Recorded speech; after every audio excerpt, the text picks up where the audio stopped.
शांति। 21 मार्च 2023 बाबा के महावाक्य। मीठे बच्चे, भगवान आया है सभी भक्तों को भक्ति का फल, मुक्ति, जीवन मुक्ति का ठिकाना देने। तुम भक्त से अभी वारिस बच्चे बने हो। प्रश्न, तुम बच्चे किस स्मृति में रहो तो दिल में खुशी के ढोल बाजे बजते रहेंगे? उत्तर, सदा स्मृति रहे कि मोस्ट बिलवड बाबा आया है हमें विश्व का मालिक, शाहों का शाह बनाने। हम अभी सूर्यवंशी राजा रानी बन रहे हैं। बाबा हमें 21 जन्मों के लिए एवर हेल्दी वेल्दी बना रहा है। हमारे सतयुगी राज्य में सब चीजें फर्स्ट क्लास होंगी।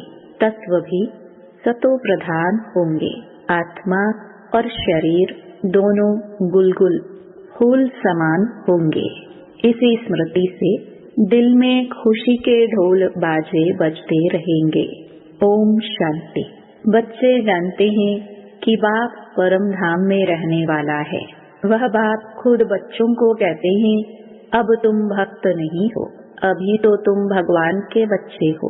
भक्त भगवान को ढूंढते रहते हैं, भक्त को भगवान नहीं कह सकते। भक्त अनेक हैं, भगवान एक है। अब भक्त मनुष्य हैं तो जरूर भगवान को भी मनुष्य रूप में आना पड़े। गाया जाता है, भगवान घर बैठे आते हैं। किसके घर? मनुष्यों के घर।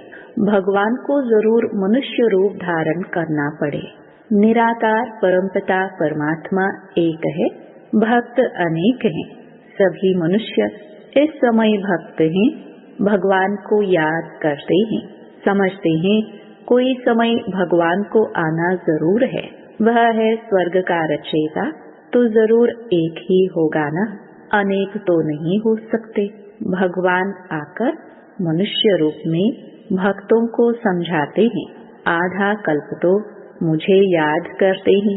ड्रामानुसार जरूर भक्ति मार्ग में याद करना ही है। फिर मैं भगवान मनुष्य का रूप धरकर भक्तों के पास आता हूँ। भक्त भी मनुष्य हैं तो हमको मिलना भी मनुष्यों से ही है। जरूर मनुष्य का रूप धारण करना पड़े, कोई कच मच का नहीं। बाप कहते हैं, मैं आकर बच्चों को अपना परिचय देता हूँ। मेरा पार कोई पा ना सके, इसलिए मैं ही आकर अपना परिचय देता हूँ कि मैं आया हुआ हूँ। तुम बच्चे जानते हो, बाप मनुष्य तन लेकर आते हैं। वह भी समझाते हैं कि मैं किस भक्त के तन में प्रवेश करता हूँ। यह ब्रह्मा है सबसे बड़ा भक्त, एक तो भक्त नहीं है।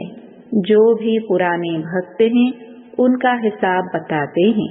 वही प्राचीन देवी देवता जो सतयुग आदि में थे, फिर वह भक्ति मार्ग में आते हैं तो भक्ति शुरू कर देते हैं। तो वह हुए सबसे पुराने भक्त। उन्होंने ही पूरी भक्ति की है। वही आए हैं भगवान से मिलकर देवी देवता पद को प्राप्त करने।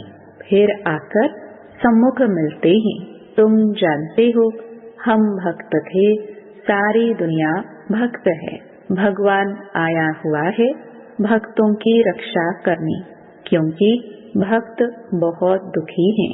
भक्तों को यह पता नहीं है कि शांति और सुख कहाँ होता है। भगवान आकर समझाते हैं, मैं जब आता हूँ तो सौगात लेकर आता हूँ बच्चों के लिए।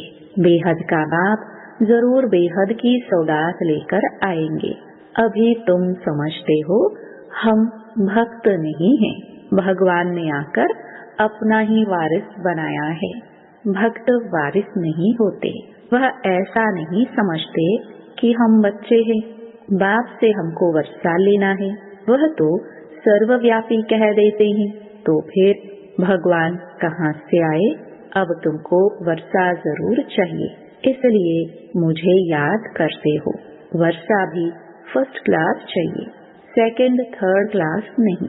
सभी भक्त भगवान को याद करते हैं कि जाकर उनसे मिले, परंतु जानते नहीं कि कैसे उनके पास जाए। तो भगवान को आना पड़ता है। पढ़ाते भी हैं, तुम जानते हो भगवान आया हुआ है सबको भक्ति का फल देने अथवा सबको सुखी करने। भगवान को अभी ही आना होता है, वह है रूहानी पंडा। वास्तव में मनुष्यों का सच्चा सच्चा तीर्थ है मुक्ति और जीवन मुक्ति धाम। स्वर्ग में रहने वाले देवताओं के झड़चित्र यहाँ हैं। उन झड़चित्रों के पास जाते हैं यात्रा करने। वह हो जाती है जिस्मानी यात्रा।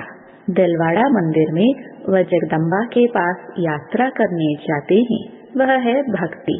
भगवान आकर इन यात्रा के धक्कों से छुड़ा देते हैं। भक्त भगवान को मिलते हैं तो भगवान भक्ति के दुखों से छुड़ाकर ठिकाने लगा देते हैं। बाप कहते हैं जो भी सब धर्म वाले हैं सब मनुष्य मात्र को अभी ठिकाने लगाने आया हूँ। असल ठिकाना है मुक्ति जीवन मुक्ति धाम। सभी को अपने धाम व स्वर्ग धाम में ले जाते हैं। तुम बच्चों की बुद्धि में है बाबा परम धाम से आया हुआ है। आत्मा ही चाहती है कि हम भगवान के पास जाएं। याद कौन करते हैं? आत्मा याद करती है इन ऑर्गन्स द्वारा। बाप कहते हैं अब तुमको देही अभिमानी बनना है। तुम्हारी बुद्धि में ज्ञान टपकता रहता है। बरोबर ड्रामानुसार बाबा आया हुआ है। बच्चों को रावण के दुख से छुड़ाकर अपने साथ ले जाएंगे। गाइड बनकर आए हैं।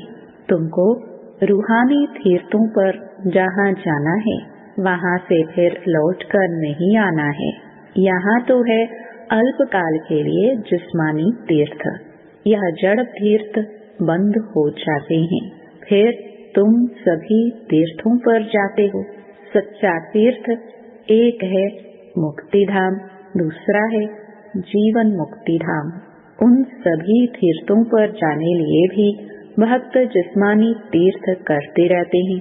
बरोबर जिस्मानी तीर्थ जन्म जन्मांतर करने बाद फिर उनसे छूटकर हम रूहानी तीर्थों पर चले जाएंगे। फिर यहाँ मृत्यु लोक में आना ही नहीं है। मुक्ति धाम में जाकर बैठेंगे, आना जाना बंद हो जाएगा। फिर स्वर्ग में जाएंगे तो वहाँ आना जाना होता रहेगा। स्वर्गवासी बन जाएंगे। तुम जानते हो कि बाबा हमको स्वर्गवासी बना रहे हैं। हम तैयारी करते हैं स्वर्ग में जाने की। दुनिया में तो किसको पता ही नहीं है, बिल्कुल बुद्धू हैं। शास्त्र आदि पढ़ने से भी कोई फायदा नहीं। अभी की भेंट में तो ऐसे ही कहेंगे, अल्पकाल के सुख को जरा सा कहेंगे। जाती मिठाई और जरी थोड़ी मिठाई में फर्क तो है ना। अभी तुम समझते हो हम तो सूर्यवंशी राजा रानी बनते हैं। वह आशा रखते हैं बहुत धनवान बने। संपत्ति तो जरूर चाहिए, तब तो सुख होगा। संपत्ति के साथ फिर हेल्थ भी चाहिए। हेल्थ वेल्थ है तो सुख बहुत है। इस दुनिया में हेल्थ वेल्थ दोनों मिल नहीं सकती। एक जन्म के लिए एक मनुष्य के पास यह नहीं हो सकती।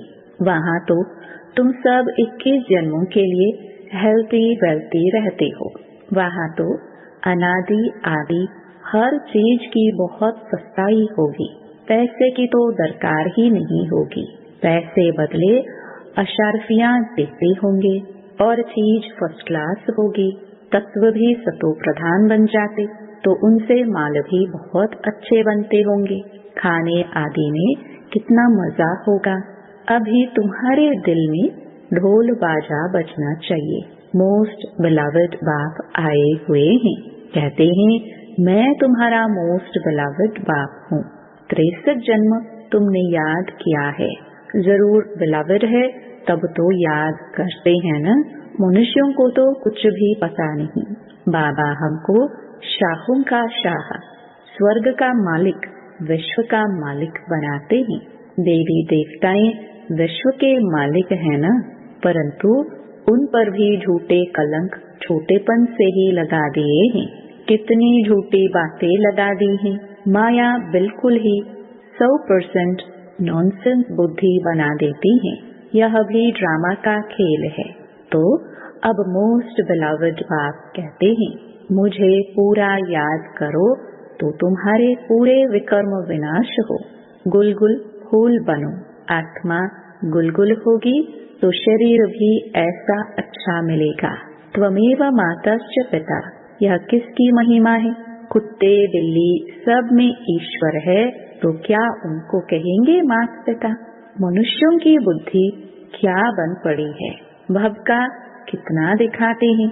इसको कहा जाता है माया का फॉर्म। रावण के राज्य में मनुष्यों को नशा कितना है जानते कुछ भी नहीं। तुम्हारे में भी जो अच्छे ज्ञान की धारणा करने वाले हैं उन्हों को नशा चढ़ता है। ज्ञान की धारणा नहीं तो सूरत भल मनुष्य की है परंतु सीरत बंदर की है। तुम बच्चे अब समझते हो हम श्रीमत पर चल भारत के मनुष्य मात्र को श्रेष्ठ दैवी गुणधारी बनाते हैं। अर्थात हम भारत को श्रेष्ठ दैवी राजस्थान बनाते हैं। जिनको यह नशा होगा वही ऐसे बोलेंगे। कहाँ भी भाषण करो तो बोलो हम श्री अर्थात श्रेष्ठ मत पर चल रहे हैं। भगवान है ज्ञान का सागर, आनंद का सागर। हम उनकी मत पर चल रहे हैं। यादव और कौरव दोनों हैं रावण की मत पर और हम पांडव हैं भगवान की श्रीमत पर। जीत भी हमारी है। श्री कृष्ण कोई स्वर्ग स्थापन नहीं करते हैं, भगवान बाप ही स्थापन करते हैं। हम भारत को श्रेष्ठ बनाते हैं और कोई भी ऐसे कह नहीं सकेगा कि हम ईश्वरीय मत पर हैं। हाँ कहेंगे ईश्वर की प्रेरणा से करते हैं। बाप तो कहते हैं मैं इस तन में आकर मत देता हूँ, इसमें प्रेरणा की तो बात ही नहीं। तो पहले पहले निराकार की महिमा करनी चाहिए।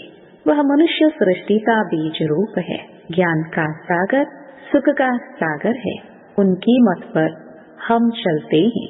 वह हमारा बाप है, परम धाम में रहने वाला है, स्वर्ग का रचयिता है।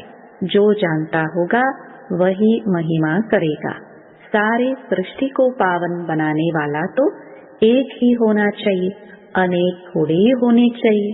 तो सिवाय हमारे बाकी सब हैं रावण की मत पर। हम श्रीमत से भारत को फिर से दैवी राजस्थान बना रहे हैं। यह अनेक धर्म सभी विनाश होने हैं। हम जो बीके हैं हम सभी ने यह प्रैक्टिकल अनुभव किया हुआ है। हम प्रजापिता ब्रह्मा के बच्चे हैं, हो तुम भी, परंतु हम प्रैक्टिकल में अब हैं। फिर भक्ति मार्ग में गाया जाएगा। परमपिता परमात्मा ने ब्रह्मा द्वारा मनुष्य सृष्टि रची। वह समझते हैं शायद फट से देवता बन गए, परंतु नहीं। ब्रह्मा द्वारा पहले ब्राह्मण रचे, फिर वर्णों में लिए आना चाहिए। कहानियाँ सुनाने व ड्रामा आदि से कोई फायदा नहीं। एकदम बाप की शिक्षा बतानी चाहिए। बाप हमको क्या कहते हैं? हे मीठे बच्चे, हे आत्माएं, सारी सभा में कहना चाहिए हम श्रीमत पर चल रहे हैं देवता बनने के लिए। वह हमको राजयोग सिखाते हैं। गीता का भगवान भी वह निराकार ही है, साकार में आते हैं। प्रजापिता ब्रह्मा के मुख से यह ब्राह्मण ब्राह्मणियां निकलते हैं। हम बीके हैं। परमपिता परमात्मा ने हमको ब्रह्मा मुख से रचा है। हम शिव बाबा के पोत्रे हैं। बीके का परिचय देना चाहिए।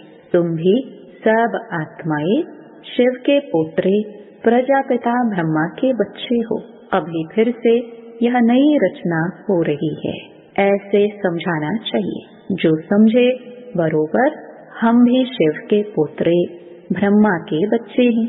हम उनके बने हैं, इसलिए हमारा नाम है ब्रह्मा कुमार ब्रह्मा कुमारियां। कल्प पहले यह ब्राह्मण से देवता, फिर क्षत्रिय, वैश्य, शूद्र बने थे। अब फिर ब्राह्मण बने हैं। ऐसे ऐसे अच्छी रीति चक्र का राज बुद्धि में बिठाना चाहिए। पहले तो बाप का पूरा परिचय देना चाहिए। बाप ने हमको सुनाया है, हम फिर तुमको सुनाते हैं। यह ड्रामा का चक्र कैसे फिरता है, चक्रवर्ती राजा कैसे बनना होता है, यह नॉलेज है। इसमें कोई हथियार पवार नहीं है। वर्ल्ड की हिस्ट्री ज्योग्राफी को तो जरूर मनुष्य ही जानेंगे ना। मनुष्य सृष्टि का चक्र कैसे फिरता है, यह जरूर जानना चाहिए। हम बाप से सुनते हैं तो चक्रवर्ती राजा बनते हैं। तुमको भी बेहद के बाप से सुख लेना है तो पुरुषार्थ करो। बेहद का बाप है ही स्वर्ग का रचयिता, उनसे बेहद का सुख मिलता है, तो क्यों नहीं बेहद के बाप को याद करना चाहिए। लौकिक बाप के वर्षे से राजी नहीं होते। हम बेहद के बाप से 21 जन्म सुख पाते हैं। बाकी तो सब है भक्ति मार्ग की सामग्री। तुम कहते हो शास्त्र आदि अनादि हैं, परंतु यह सब होते हुए भी अब तो कलयुग आकर हुआ है। दुनिया पतित बनती जाती है, फायदा तो कुछ भी नहीं हुआ है। अभी बाप खुद आए हैं, हम उनके पुत्र, ब्रह्मा के बच्चे, ब्राह्मण हैं। वास्तव में तो वह तुम्हारा भी बाप है। ऐसे ऐसे अच्छी तरह से समझाओ तो वह भी पानी हो जाए, पिघल जाए। अच्छा, मीठे मीठे सिखिलदे बच्चों प्रति माता पिता बाप दादा का याद प्यार और गुड मॉर्निंग। रूहानी बाप की रूहानी बच्चों को नमस्ते। धारणा के लिए मुख्य सार। पहला, रूहानी यात्रा पर तत्पर रह याद से आत्मा और शरीर दोनों को गुलगुल फूल समान बनाना है, विकर्म विनाश करने हैं। दूसरा, हम डायरेक्ट ईश्वर की मत पर भारत को श्रेष्ठ मानव मात्र को दैवी गुणधारी बनाने की सेवा के निमित्त हैं। इस स्मृति में रहना है। वरदान, सूर्यमुखी पुष्प के समान ज्ञान सूर्य के प्रकाश से चमकने वाले सदा सम्मुख और समीप भव। जैसे सूर्यमुखी पुष्प सदा सूर्य की प्रकाश से घिरा हुआ रहता है, उसका मुख सूर्य की तरफ होता है। पंखुड़ियां सूर्य की किरणों के समान सर्कल में होती हैं। ऐसे जो बच्चे सदा ज्ञान सूर्य के समीप और सम्मुख रहते हैं, कभी दूर नहीं होते। वे सूर्यमुखी पुष्प के समान ज्ञान सूर्य के प्रकाश से स्वयं भी चमकते और दूसरों को भी चमकाते हैं। स्लोगन, सदा हिम्मतवान बनो और सर्व को हिम्मत दिलाओ तो परमात्म मदद मिलती रहेगी। ओम शांति।